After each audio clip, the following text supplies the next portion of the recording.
The book of Genesis, part 8.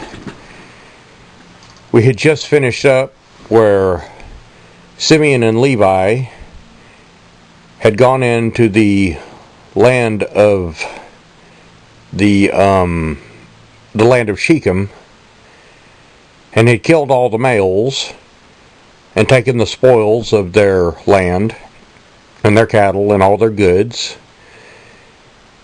because the son of Shechem had raped Dinah, and he wanted her for a wife.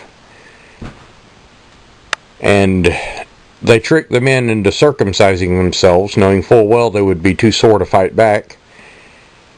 And these two sons went in and slayed them all.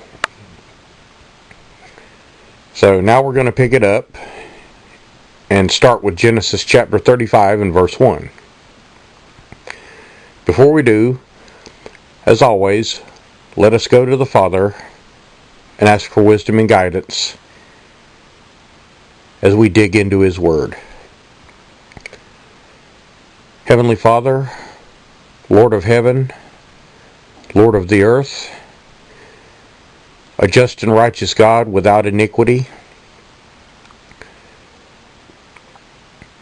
the Father who led the children of Israel out of bondage, and who now leads us, the faithful, out of bondage through the truth of your word. We ask, Father, that you lead us and guide us in this Bible study and in all the Bible studies we do.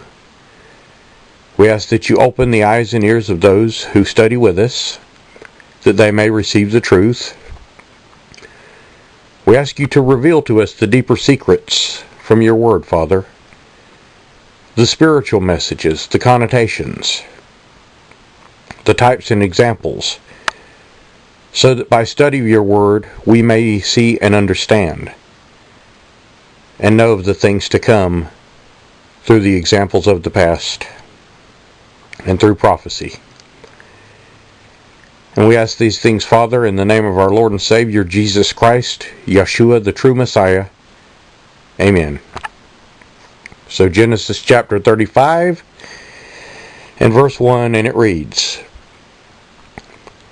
And God said unto Jacob, Arise, go up to Bethel, and dwell there, and make there an altar unto God, that appeared unto thee when thou fleddest from the face of Esau thy brother. Verse 2. Then Jacob said unto his household, and to all them that were with him, Put away strange gods. You will notice the lower G on gods that are among you, and we will be clean, and change your garments. This, of course, is a symbology. They actually were to change their garments, but what are the garments that make up your righteous acts when you become one of the faithful and wash your robes in the blood of the Lamb, Jesus Christ? Verse 3. Let us arise and go up to Bethel, and I will make there an altar unto God, who answered me in the day of my distress, and was with me in the way that which I went, as God promised he would be. Verse 4. And they gave unto Jacob all the strange gods which were in their hand, and all their earrings which were in their ears, and Jacob hid them under the oak which was by Shechem. Verse 5.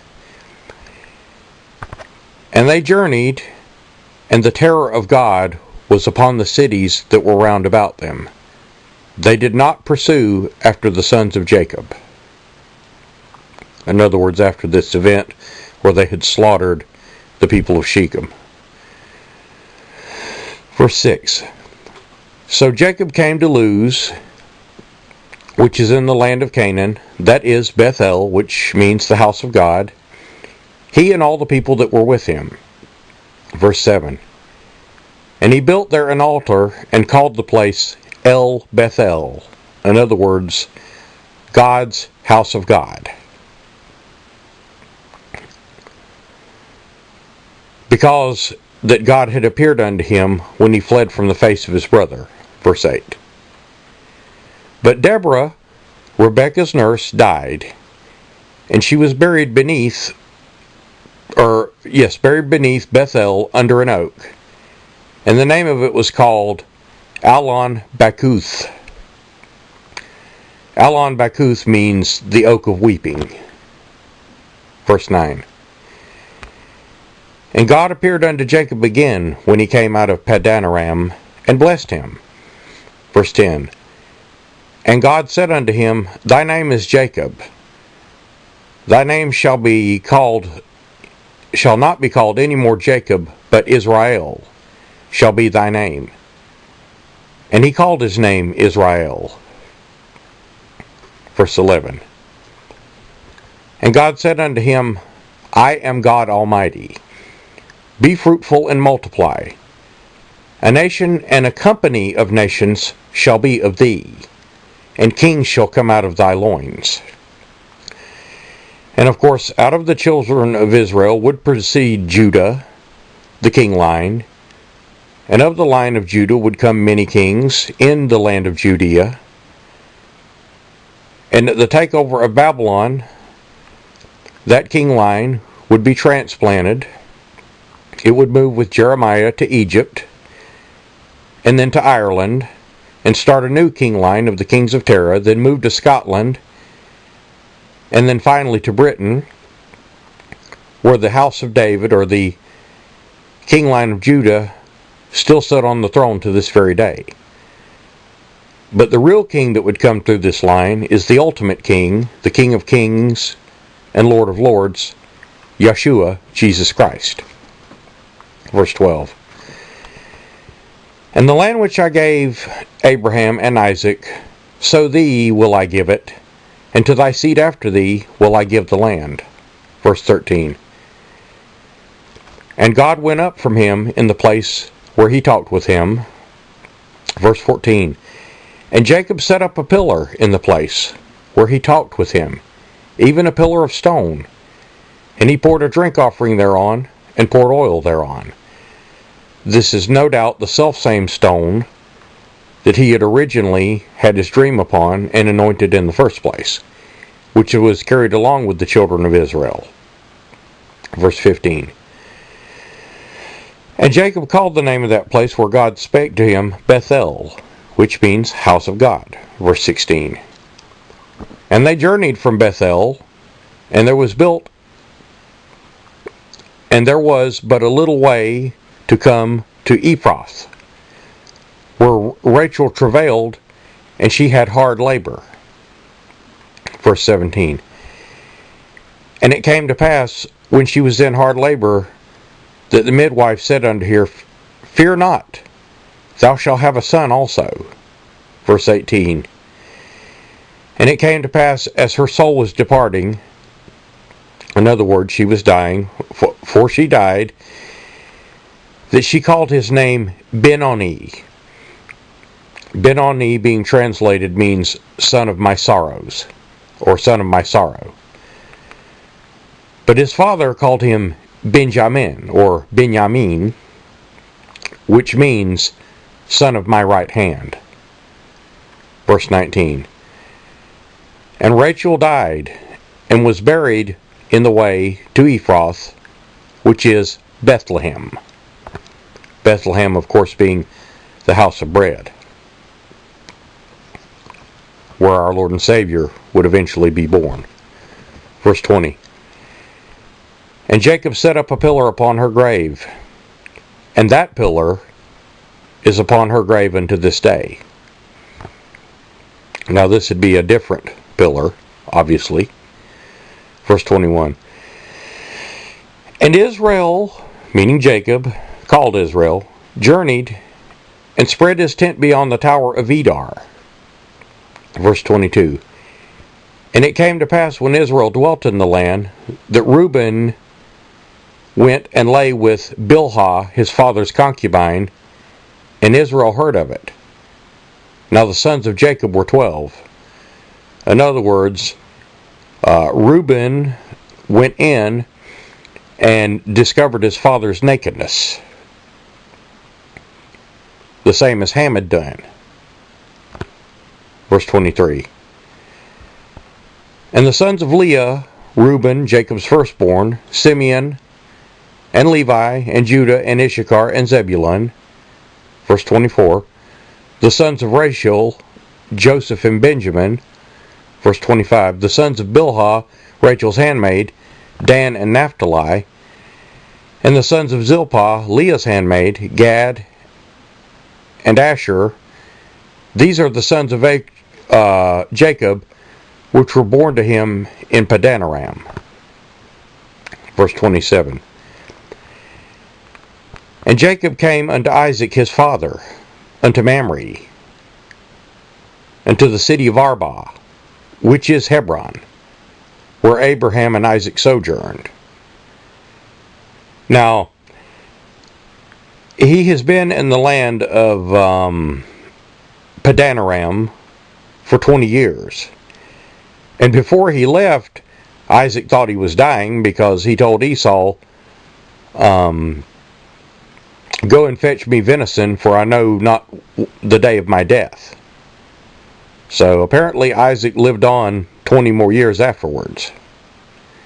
Verse 28. And the days of Isaac were 180 years. In other words, 180 years. Verse 29. And Isaac gave up the ghost, and he died, and was gathered unto his people.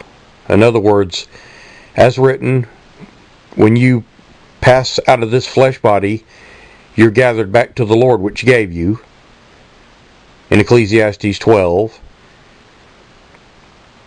And to be absent from this body is to be present with the Lord. It's written of by Paul.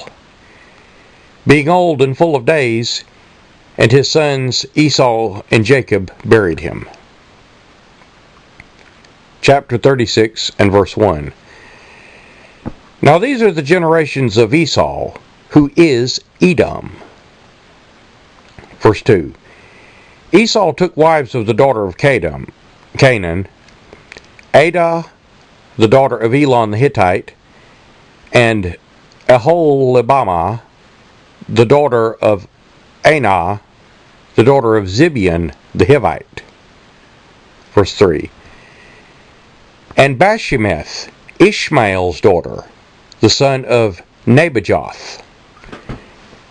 Now I want you to stop here for a minute and imagine the seed lines of Esau, who sold his birthright and cared not for his birthright, and represents the red, or that socialist and communist mentality through his generations, infused with the daughters of Ishmael. And Ishmael was a wild man, and every man was set against him, and he was set against every man. Just a thought for you to think on. Verse 4. And Adah bare to Esau Eliphaz, and Bashemoth bare Ruel. Verse 5. And Aholibamah bare Jeush, and Jalem, and Korah. These are the sons of Esau, which were born to him in the land of Canaan. Verse 6. And Esau took his wives and sons and his daughters, and all the persons of his house, and his cattle, and his beasts, and all his substance which he had got in the land of Canaan, and went into the country from the face of his brother Jacob. Verse 7. For their riches were more than they might dwell together. Were more that they might dwell together. In other words, if he joined himself unto the children of Jacob, or they dwelled together, their riches would be more. In the land wherein they were strangers, could not bear them because of their cattle. In other words, there was too many of them. There wasn't enough feeding land. Verse 8. Thus Esau dwelt in Mount Seir. Esau is Edom. And Mount Seir has become synonymous with the Edomites, A lot of times when you see Seir mentioned in the Bible, it's referring to the children of Esau, even prophetically. Verse 9. And these are the generations of Esau, the father of the Edomites, in Mount Seir. Verse 10. These are the names of Esau's sons: Eliphaz, the son of Adah, the wife of Esau; Ruel, the son of Bashimoth, the wife of Esau. Verse 11.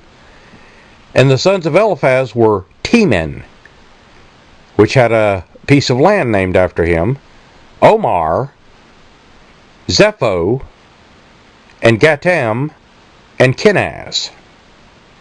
Verse 12.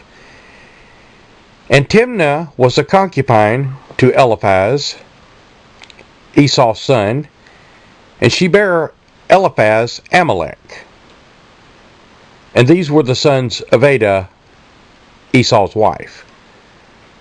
So the Amalekites, or the name of the land of the Amalekites, was named after one of Esau's offspring. And probably some of the Amalekites were of Esau, though anyone dwelling in a land in the book of the Bible may be called by that land's name, just as it is today. In America, there are many people of many different origins who are called Americans. However, their heritages come from other places. Doesn't mean they are of the bloodline. Verse 13. And these are the sons of Ruel: Nahath, Zerah, Shema, and Mizah. These were the sons of Bashimoth, Esau's wife. Verse 14. And these were the sons of Aholibamah, the daughter of Anah, the daughter of Zibeon, Esau's wife. And she bare to Esau Jeush, Jalem, and Korah. Verse 15. These were the dukes of the sons of Esau, and the sons of Eliphaz, the firstborn of Esau: Duke Teman, Duke Omar, Duke Zepho, and Duke Kenaz. Verse 16. Duke Korah, Duke Gatam, and Duke Amalek. These were the dukes that came to Eliphaz in the land of Edom. These were the sons of Adah. And duke here is pretty much the same as it is today. It's a position of authority. Verse 17. In other words, they were rulers. Verse 17. And these are the sons of Ruel, Esau's son: Duke Nahath, Duke Zerah, Duke Shema, and Duke Mizah. These are the dukes that came out of Ruel in the land of Edom. These are the sons of Bashimoth, Esau's wife. Verse 18. And these are the son of Aholibamah, Esau's wife: Duke Jeush, Duke Jalem, Duke Korah. And these were the dukes that came out of Aholibamah, the daughter of Anah, Esau's wife. Verse 19. These are the sons of Esau, who is Edom, and these are their dukes. Verse 20. These are the sons of Seir the Horite, who inhabited the land: Lotan, Shobal, Zibeon, and Anah. Verse 21. And Dishon, and Ezer, and Dishan. These are the dukes of the Horites, the children of Seir in the land of Edom. Again, these most likely the offspring of Edom himself, Esau. Verse 22. And the children of Lotan were Hori and Himam, and Lotan's sister was Timnah. Verse 23. And the children of Shobal were these: Alvan, Manahath, and Ebal, Shepho, and Onam. Verse 24. These are the children of Zibeon, both Ajah and Anah. This was that Anah found the mules in the wilderness as he fed the asses of Zibeon his father. Verse 25. And the children of Anah were these: Dishon, Aholibamah, the daughter of Anah. Verse 26. And these are the children of Dishon: Hemdan, Eshban, and Ithran, and Sheran. Verse 27. And the children of Ezer are these: Bilhan, Zavan, and Achan. Verse 28. And the children of Dishan are Uz and Aran. Verse 29, or Aran. Verse 29. These are the dukes that came of the Horites: Duke Lotan, Duke Shobal, Duke Zibeon, Duke Anah. Verse 30. Duke Dishon, Duke Ezer, Duke Dishan. And these are the dukes that came of Hori among their dukes in the land of Seir. Verse 31. And these are the kings that reigned in the land of Edom, before they reigned any king over the children of Israel. In other words, this was the progeny of Esau, the elder. In other words, he had kingdoms before Israel had kingdoms. Verse 32. And Bela, the son of Beor, reigned in Edom, and the name of the city was Dinhabah. Verse 33. And Bela died, and Jobab, the son of Zerah of Bozrah, reigned in his stead. Verse 34. And Jobab died, and Husham of the land of Timani reigned in his stead. Verse 35. And Husham died, and Hadad, the son of Bedad, who smote Midian in the field of Moab, reigned in his stead, and the name of his city was Avith. Verse 36. And Hadad died, and Salma and Masrekah reigned in his stead. Verse 37. And Salma died, and Saul of Rehoboth by the river reigned in his stead. Now this is not King Saul, because King Saul would come from the children of Israel and not from the line of Esau. Verse 38. And Saul died, and Baal-Hanan, the son of Achbor, reigned in his stead. And of course you see the word Baal there. Obviously Baal worship getting going here. Verse 39. And Baal-Hanan, the son of Achbor, died, and Hadar reigned in his stead. And the name of his city was Paol. And his wife's name was Mehetabel, the daughter of Matred, the daughter of Mezahab. Verse 40. And these are the names of the dukes that came of Esau according to their families, after their places and their names: Duke Timnah, Duke Alva, Duke Jetheth. Verse 41. Duke Aholibamah, Duke Elah, Duke Pinon. Verse 42. Duke Kenaz, Duke Teman, Duke Mibzar. Verse 43. Duke Magdiel, Duke Iram. These are the dukes of Edom according to their habitations in the land of their possession. He is Esau, the father of the Edomites. Genesis chapter 37 and verse 1. And Jacob dwelled in the land where his father was a stranger, the land of Canaan. Verse 2. These are the generations of Jacob. Joseph, being 17 years old, was feeding the flock with his brethren. And the lad was with the sons of Bilhah, and with the sons of Zilpah, his father's wives. And Joseph brought unto his father their evil report. In other words, Joseph was kind of a tattletale. Verse 3. Now Israel loved Joseph more than all his children, because he was the son of his old age, and he made him a coat of many colors. Not only that, Joseph was of his true love wife, Rachel. Leah. And he made him a coat of many colors. And this coat of many colors has gone down in history as one of the most famously told stories in the Bible. They've even made a play called Joseph and the Technicolor Dreamcoat, and many things have been written about this. Many believe this has to do a lot with where the tartan came from, of the Germanic peoples, the Scots, the Welsh, the Cornish,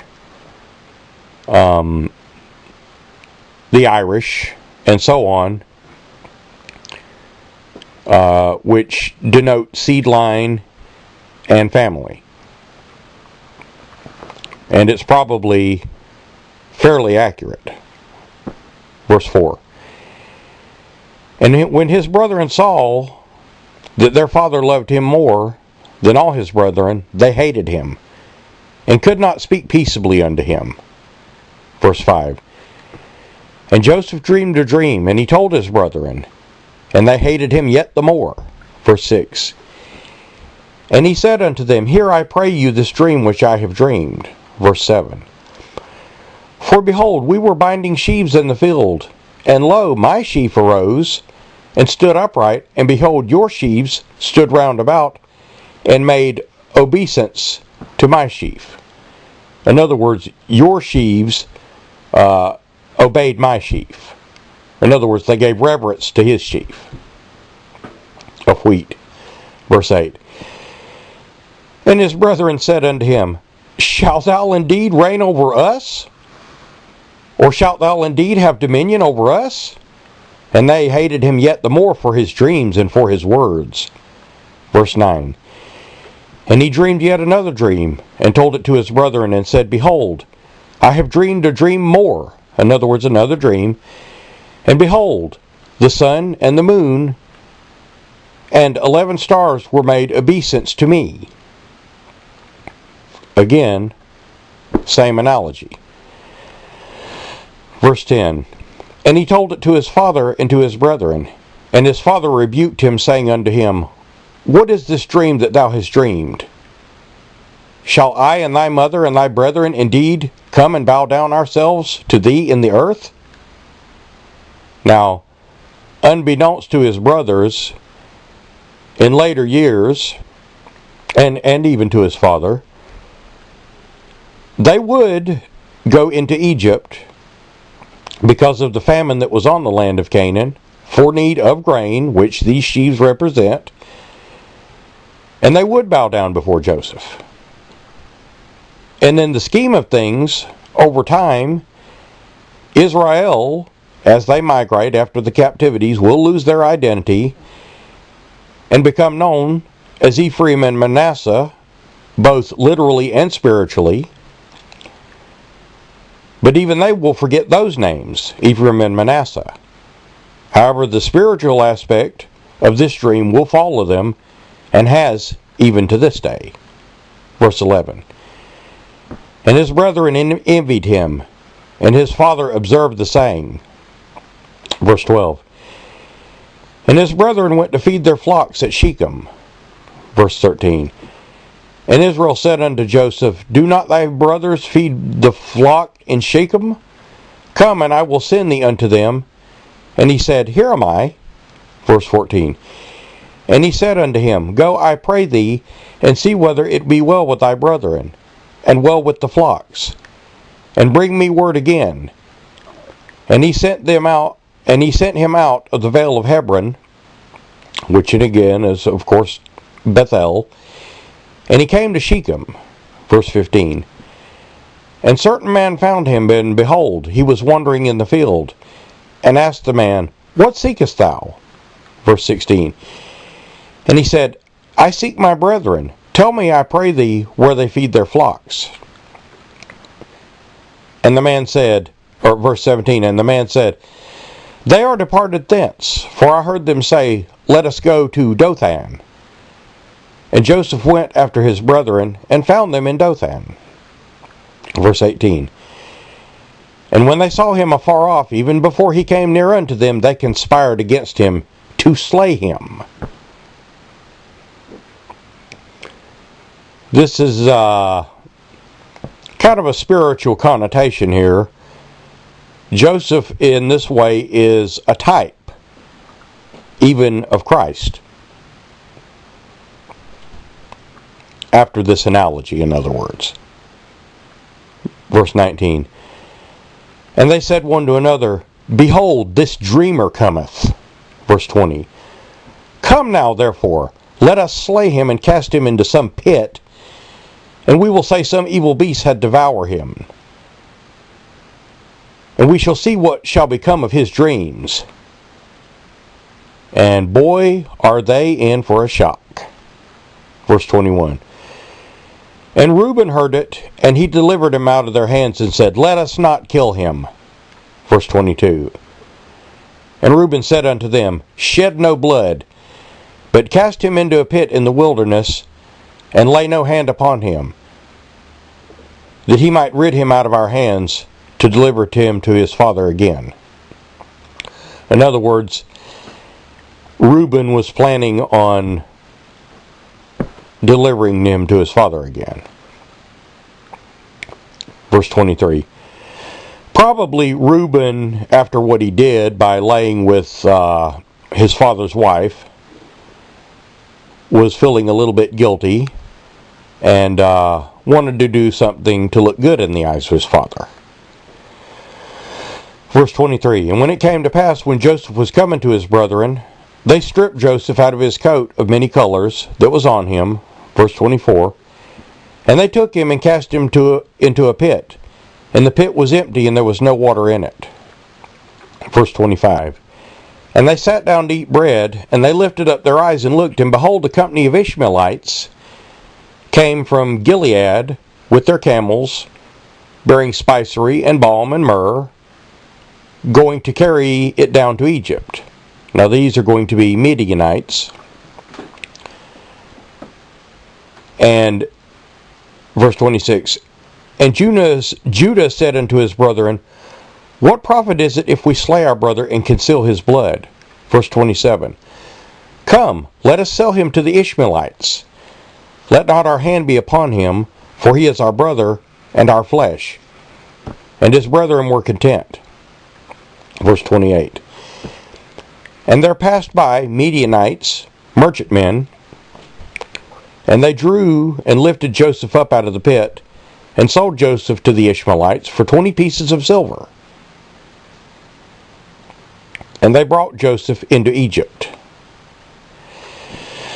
Now, you know, it's funny. Joseph is entering into Egypt here, and events will happen which will bring Israel to Egypt, and they will spend 430 years in bondage, and Moses will leave Egypt and go and find another Midianite, the tent of Jethro, and take of one of his daughters, Zipporah. So you've got a type of going in and going out here, and you see this type going forward and going reverse in a lot of ways through Moses and through various other stories in the Bible. In other words, it's kind of an event happening going forward and then coming out, the event happening in reverse. Verse 29. And Reuben returned to the pit, and behold, Joseph was not in the pit. And he rent his clothes, because remember, Reuben had wanted to take Joseph back to his father. Verse 30. And he returned to his brethren and said, The child is not, and I, whither shall I go? In other words, he's no longer in the pit. And whither shall I go to find him? Verse 31. And they took Joseph's coat, and killed a kid of the goats, and dipped the coat in the blood. In other words, they're going to try to say that something has killed Joseph here, and they're doing this so that they can show it to his father. Verse 32. And they sent the coat of many colors, and they brought it to their father, and said, This we have found. Know now whether it be thy son's coat or no. Of course, they knew it was. Verse 33. And he knew it, and he said, It is my son's coat. An evil beast hath devoured him. Joseph is without a doubt rent in pieces. In other words, he's convinced himself of this. Verse 34. And Jacob rent his clothes, and put sackcloth upon his loins, and mourned for his son many days. Verse 35. And all his sons and all his daughters rose up to comfort him, but he refused to be comforted. And he said, I will go down into the grave unto my son mourning. Thus his father wept for him. Verse 36.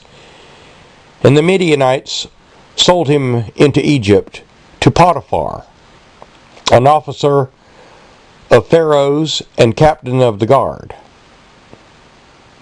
Genesis 38 and verse 1. And it came to pass in time that Judah went down from his brethren, and turned into a certain Adullamite, whose name was Hirah. Verse 2. And Judah saw there a daughter of a certain Canaanite, whose name was Shua. And he took her and went into her. And of course, we've already discussed what this means. Verse 3. And she conceived and bare a son, and she called his name Er. Verse 4. And she conceived again and bare a son, and called his name Onan. Verse 5. And she yet again conceived, and called his name, and bare a son. She yet again conceived and bare a son, and called his name Shelah.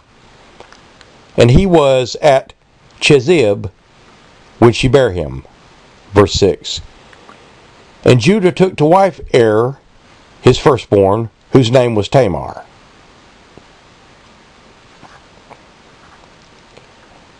Verse 7. And Er, Judah's firstborn, was wicked in the sight of the Lord, and the Lord slew him. Verse 8. And Judah said to Onan, Go into thy brother's wife, and marry her, and raise up seed to thy brother. Here is one of those cases that I mentioned earlier as we were going through this book of Genesis, where a brother could raise up seed to his brother if his brother had been killed or died or whatever reason, died without having any children. Verse 9. And Onan knew that the seed should not be his. And it came to pass when he went into his brother's wife, he spilled it on the ground, lest he should give seed to his brother. Verse 10. And the thing which he did displeased the Lord, wherefore he slew him also. In other words, God has killed both of these sons. Verse 11. Then said Judah to Tamar, his daughter-in-law, Remain a widow at thy father's house, till Shelah my son be grown.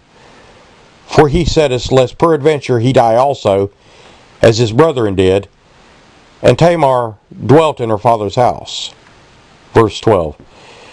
And in the process of time the daughter of Shua, Judah's wife, died, and Judah was comforted, and went up to sheep shearers in Timnath, he and his friend Hirah the Adullamite. Verse 13. And it was told to Tamar, saying, Behold, thy father-in-law goeth up to Timnah to shear his sheep. Verse 14.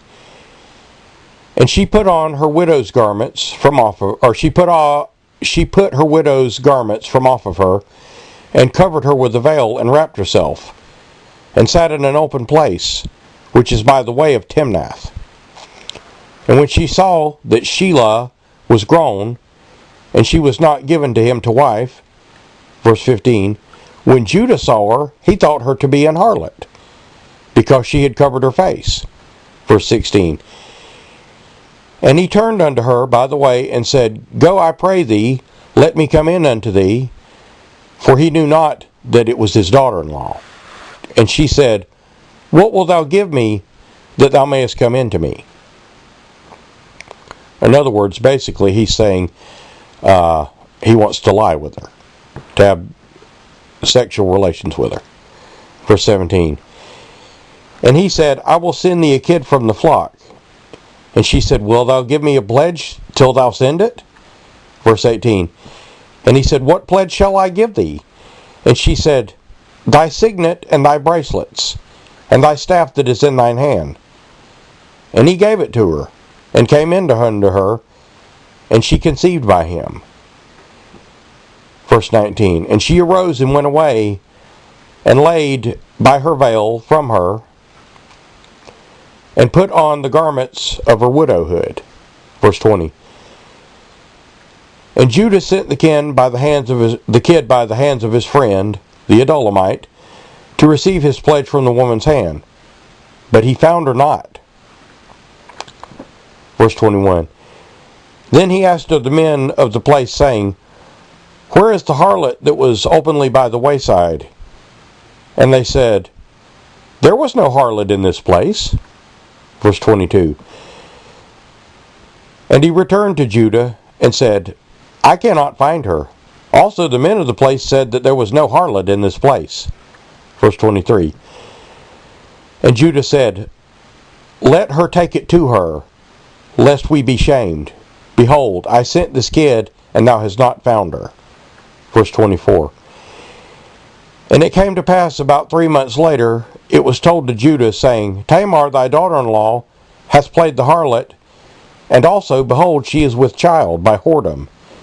And Judah said, Bring her forth, and let her be burnt. Verse 25.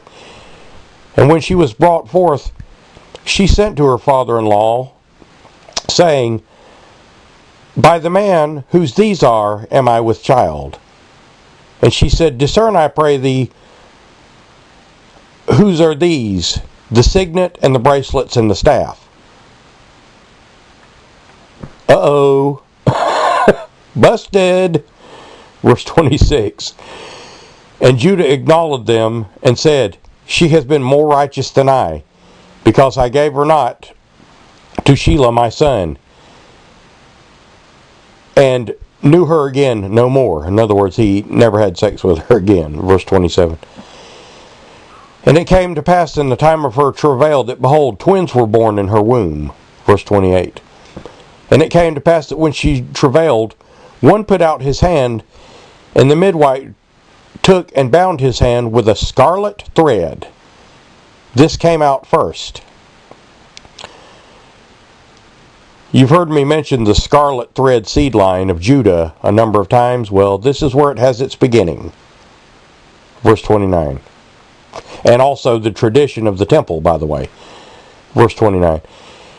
And it came to pass, he drew back his hand, and behold, the brother came out. And she said, How hast thou broken forth this breach upon me? Therefore was his name called Pharez. And of course, Pharez means breach. Verse 30. And afterward came out his brother, that had the scarlet thread upon his hand, and his name was called Zerah. And Zerah means rising. In other words, he should have been the firstborn, but the other child came out first. Verse 39, or chapter 39 and verse 1. And Joseph was brought down to Egypt, and Potiphar, an officer of Pharaoh, captain of the guard, an Egyptian, brought him of the hands of the Ishmaelites, which had brought him down thither. Verse 2. And the Lord was with Joseph, and he was a prosperous man, and he was in the house of his master the Egyptian. Verse 3. And his master saw that the Lord was with him, and that the Lord made all that he did to prosper in his hand. Of course, this would go along with Joseph's name, fruitful. Verse 4. And Joseph found grace in the sight, and he served him, and made him an overseer over his house. And all that he had he put into his hand. Verse 5. And it came to pass from time to time that he made him an overseer of the house, and over all he had, that the Lord blessed the Egyptian's house for Joseph's sake. And the blessing of the Lord was upon all he had in the house and in the field. Verse 6. And he left all that he had in Joseph's hand, and he knew not aught he had, save the bread which he did eat. And Joseph was a goodly person and well favored. Verse 7. And it came to pass after these things that his master's wife cast her eyes upon Joseph, and she said, Lie with me. In other words, Joseph must have been quite a nice looking fella, and she was very taken with him. Verse 8. But he, being Joseph, refused, and said unto his master's wife, Behold, my master wotteth not what is with me in the house, and he hath committed all that he hath into my hand. Verse 9. There is none greater in the house than I, neither hath he kept back anything from me but thee, because thou art his wife. And how can I do this great wickedness and sin against God? Verse 10. And it came to pass, as she spake to Joseph day by day, that he hearkened not unto her, to lie by her, or to be with her. Verse 11. And it came to pass about this time that Joseph went into the house to do his business, and there was none of the men of the house there within. Verse 12. And she caught him by his garment, saying, Lie with me. And he left his garment in her hand and fled, and got him out. In other words, she wouldn't let go of it, so the only way he could get free was to leave his garment behind. Probably running out of the house naked. Verse 13. And it came to pass, she saw that he had left his garment in her hand and was fled forth. Verse 14.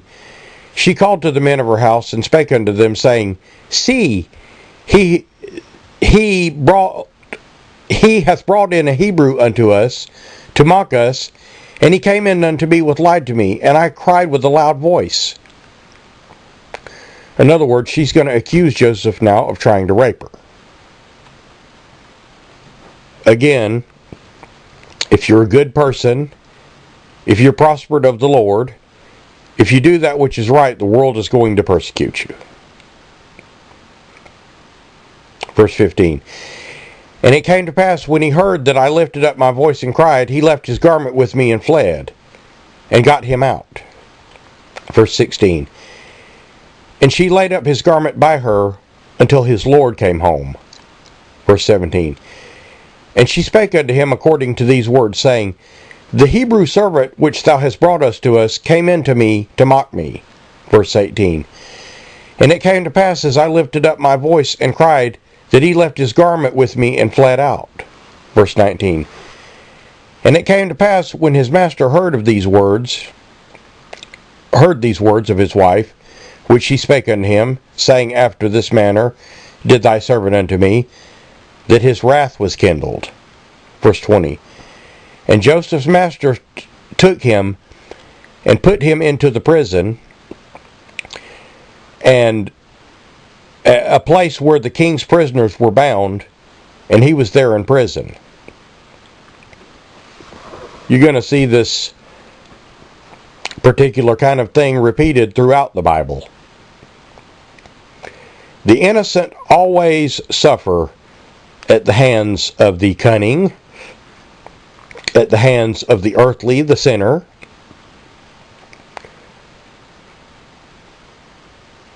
But it always works out. As written, all things work to the good for those that love the Lord. Verse 21. But the Lord was with Joseph, and showed him mercy, and gave him favor in the sight of the keeper of the prison. Verse 22. And the keeper of the prison committed to Joseph's hand all the prisoners that were in the prison. And whatsoever they did there, he was the doer of it. In other words, he was over it all. Verse 23, and the keeper of the prison looked not to anything that was under his hand, because the Lord was with him. That which he did, the Lord made to prosper. And of course, again, this is what Joseph's name meant, fruitful. Genesis chapter 40 and verse 1. And it came to pass after these things, that the butler of the king of Egypt and his baker had offended their lord, the king of Egypt, in other words, Pharaoh. Verse 2, and Pharaoh was wroth against 2 of his officers, against the chief of the butlers, and against the chief of the bakers. Verse 3, and he put them in the ward of the house of the captain of the guard, into the prison, in the place where Joseph was bound. Verse 4, and the captain of the guard charged Joseph with them. In other words, he put him in authority over them. And he served them. And they continued a season in the ward.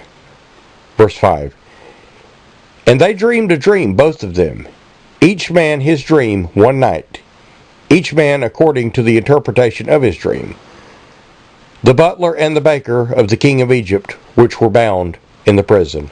In other words, these 2 men, they both dreamed a dream. Verse 6. And Joseph came in unto them in the morning, and looked upon them, and behold, they were sad. Verse 7. And he asked Pharaoh's officers that were with him in the ward of his lord's house, saying, wherefore look ye so sadly today?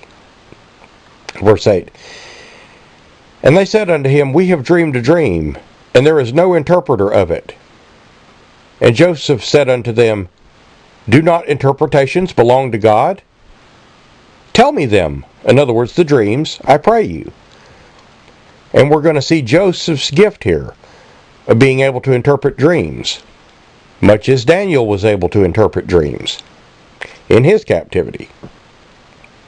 Verse 9. And the chief butler told his dream to Joseph, and said unto him, in my dream, behold, a vine was before me. Verse 10. And in the vine were 3 branches, as it was though it was budded. And her blossoms shot forth, and clusters thereof brought forth ripe grapes. Verse 11. And Pharaoh's cup was in my hand, and I took the grapes, and pressed them into Pharaoh's cup, and gave the cup unto Pharaoh's hand. Verse 12. And Joseph said unto him, this is the interpretation of it. 3 branches are 3 days. Or the 3 branches are 3 days. Verse 3. Yet within 3 days Pharaoh shall lift up thine head, and restore thee unto thy place, and thou shalt deliver Pharaoh's cup into his hand in the former manner when thou wast his butler. Verse 14. But think on me when it shall be well with thee, and show kindness, I pray thee, unto me, and make mention of me to Pharaoh, to bring me out of this house. In other words, out of prison. Verse 15. For indeed I was stolen away out of the land of the Hebrews, and here have also I done nothing that they should put me into the dungeon. Verse 16. And the chief baker saw the interpretation thereof was good, and he said unto Joseph, I was also in my dream, and behold, I had 3 white baskets on my head. Verse 17. And the uppermost basket was all manner of baked meats for Pharaoh, and the birds did eat them out of the basket of my head. And Joseph answered and said, this is the interpretation thereof. The 3 baskets are 3 days. Verse 19. Yet within 3 days shall Pharaoh lift up thy head from off thee, and shall hang thee on a tree, and the birds shall eat the flesh from thee. Verse 20. And it came to pass on the 3rd day, which was Pharaoh's birthday, that he made a feast unto all his servants, and he lifted up the head of the chief butler and the chief baker among his servants.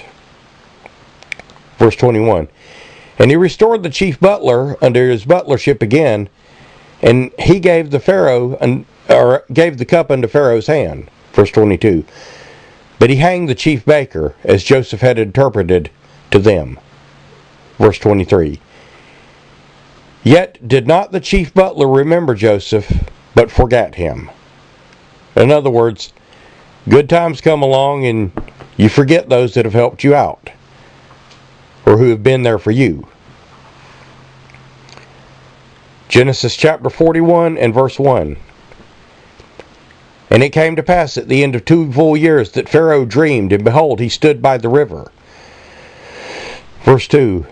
And behold, there came up out of the river 7 well-favored kine, fat-fleshed, and they fed in a meadow. Verse 3. And behold, 7 other kine came up out of the river, ill-favored and lean-fleshed, and stood by the other kine upon the brink of the river. Verse 4.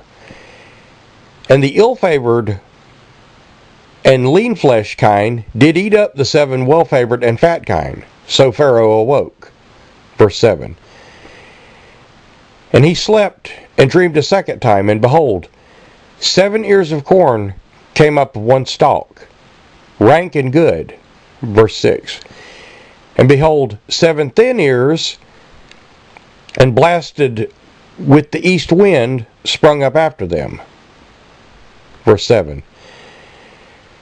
And the 7 thin ears devoured the 7 rank and full ears, and Pharaoh awoke, and behold, it was a dream. Verse 8. And it came to pass in the morning that his spirit was troubled, and he sent and called for the magicians of Egypt, and all the men thereof, and Pharaoh told them his dream, but there was none that could interpret them unto Pharaoh. Type of Nebuchadnezzar here going on. Verse 9. Then spake the chief butler unto Pharaoh, saying, I do remember my faults this day. In other words, I remember when I was thrown into prison. Verse 10. Pharaoh was wroth with his servants, and put me in ward in the captain of the guard's house, both me and the chief baker. Verse 11. And we dreamed a dream in one night, I and he. We dreamed each man according to the interpretation of his dream. Verse 12.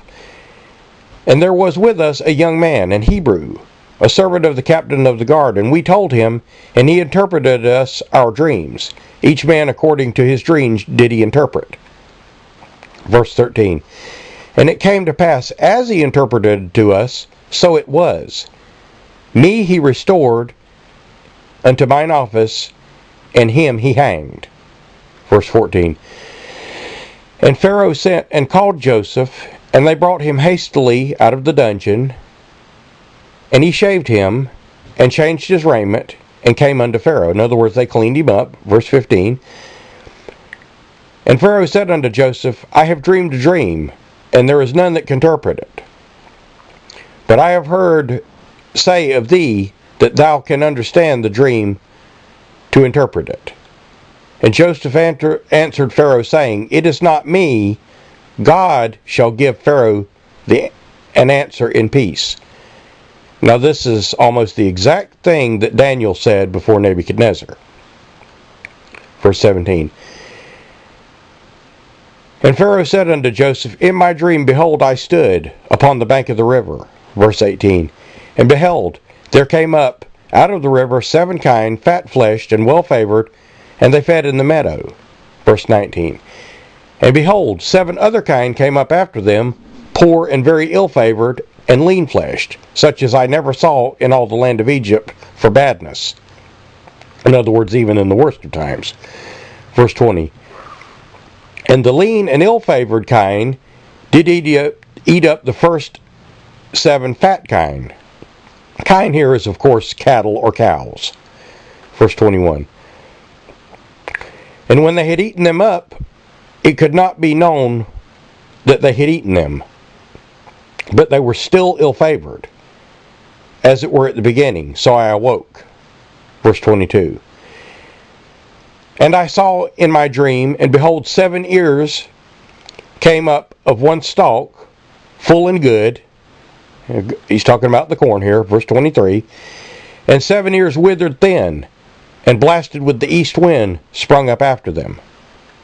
Verse 24. And the thin ears devoured the 7 good ears, And I told this to the magicians, but there was none that could declare it unto me. Verse 25. And Joseph said to Pharaoh, the dream of Pharaoh is one. In other words, it's one vision. God hath showed the Pharaoh what he is about to do. Verse 27.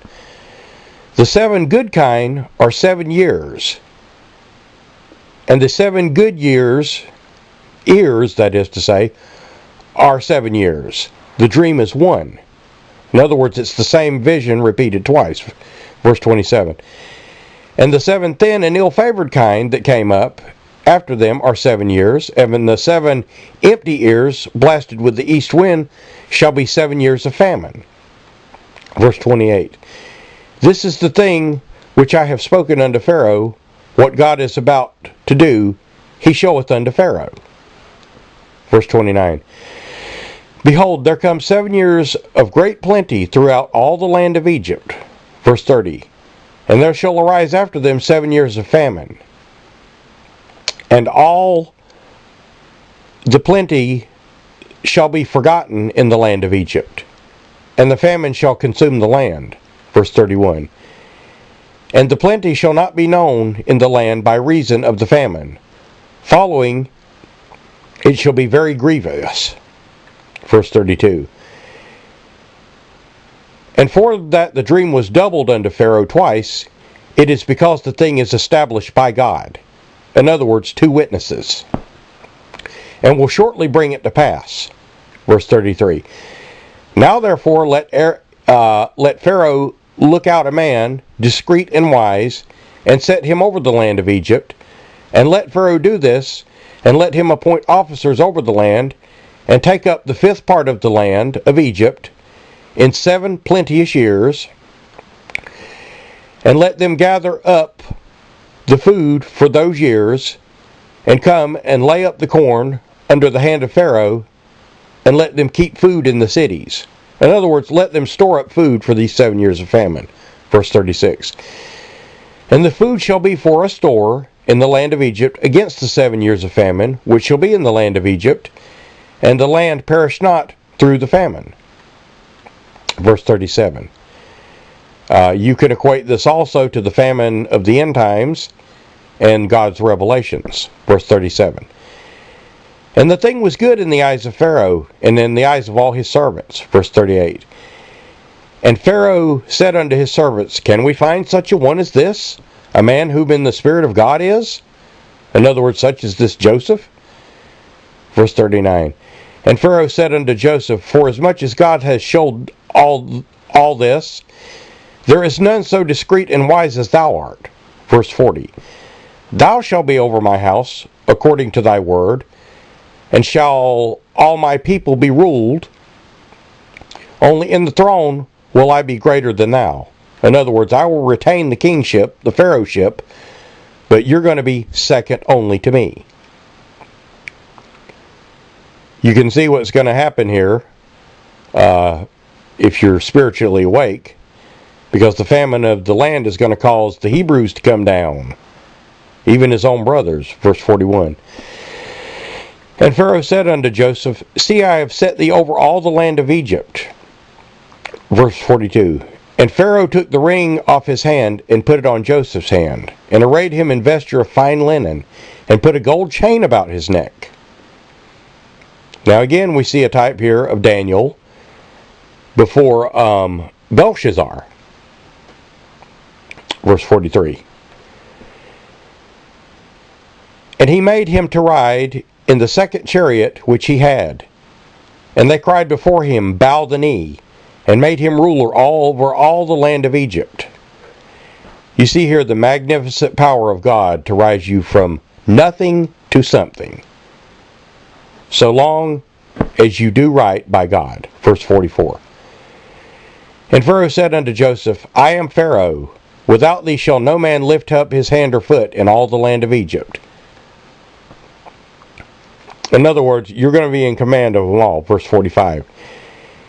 And Pharaoh called his name, Joseph's name, Zaph, Nath, Paneah, and gave him to wife Asenath, the daughter of Potiphar, priest of On. And Joseph went out all over the land of Egypt. Now, a lot of people here are going to get confused because this does concern the Egyptian people, and you have many people amongst the Egyptians. And there were certain dynasties of the Egyptians which were Caucasoid people. And Egyptology bears this out, and history bears it out, and depictions on tombs and wall paintings, pictographs bear it out. And there is the story of the shepherd kings, the Hyksos, which ruled over Egypt for a number of years, or a number of dynasties, I should say. It was more than a number of years. But this Joseph would not have married a stranger, because he was an Hebrew. So this woman of Egypt is most likely of this line of people, the Hyksos, the shepherd kings, and probably of his own people. In other words, of the daughters of Abraham. Verse 16. And the daughters of Isaac. Verse 46. And Joseph was 30 years old when he stood before Pharaoh in Egypt. And Joseph went out from the presence of Pharaoh and went throughout all the land of Egypt. Verse 47. And the 7 plenteous years, and in the 7 plenteous years, the earth brought forth by handfuls. Verse 48. And he gathered up all the food by the 7 years, which were in the land of Egypt, and laid up the food in the cities, the food of the field, which was round about every city, he laid up in the same. In other words, he stored food up in every city. Verse 49. And Joseph gathered corn as the sand of the sea, very much, and he left numbering, for it was without number. Verse 50. And to Joseph there were born 2 sons in the years of the famine, which Asenath, the daughter of Potiphar the priest of On, bare unto him. And Joseph called the name of the firstborn Manasseh, which Manasseh means forgetful. For he said, he has made me forget the toil of my father's house. Verse 52. And the second he called Ephraim, which means fruitful, similar to Joseph's own name. Joseph's name actually can mean fruitful, or it can mean increase. So I said earlier his name means fruitful. It has several connotations to it. Fruitful, increase, gain. But the name of the second son was called Ephraim, for God hath caused me to be fruitful in the land of my affliction. Verse 53. And 7 years of plenteousness, and the 7 years of plenteousness that was in the land of Egypt were ended. Verse 54. And the 7 years of dearth, which means drought, began to come, according to as Joseph had said. And the drought was in all the lands. But in all the lands of Egypt was there bread, because Joseph had prepared. Verse 55. And when all the land of Egypt was famished, the people cried unto Pharaoh for bread. And Pharaoh said unto all the Egyptians, Go unto Joseph. What he saith to you, do. Verse 56. And the famine was all over the face of the land, or the face of the earth. And Joseph opened all the storehouses and sold unto the Egyptians, and the famine waxed sore in the land of Egypt. Verse 57.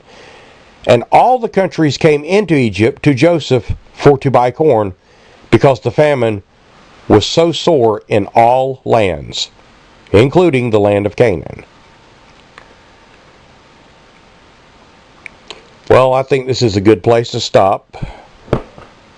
Again, we've covered quite a few chapters here, and we're moving right along in this book of Genesis. It's not going to be long before we reach the end of it. But we're going to pick it up in the next study with the next chapter. But anyway, brothers and sisters in Christ, children of the living God, it's always my prayer for you that you will dig into the study of our Father's Word. I pray for you constantly that your eyes and ears be opened. We always ask a prayer at the beginning of these studies, and I pray for you daily that God will crack open the eyes and ears of some of you, even those of you who have contention with me about certain things, that you may be able to see. But I hope you will dig into your Father's Word, His letter to you that He has taken time to read, and understand that these are not just stories. I know when you read these, they seem like fantasy, and there's a lot of questions like, how did Moses wrote this book of Genesis? God actually is the author, but Moses scribed it, wrote it. And personally, I feel that while Moses was up on Sinai for the 40 days before he received the Ten Commandments, that God related all of this to him. Now, that's just my take on it, because of how perfectly it is written and how well it flows. Now, these stories could have been handed down, but, you know, as it is when one person tells a story to the next generation and to the next generation and to the next generation, you know, they lose things. The American Indians had a tradition of singing songs where they would not forget any portion of this, and that may have been the case with the Israelites here, of how they remembered these things.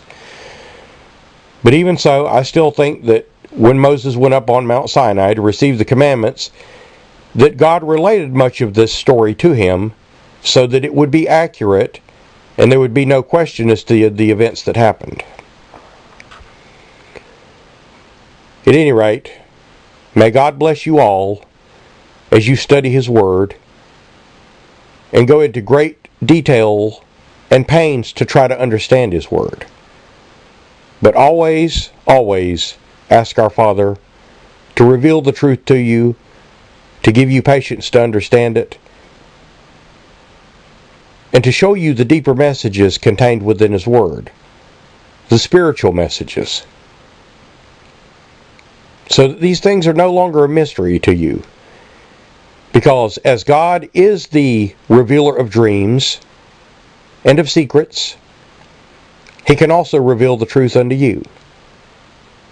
May God bless you.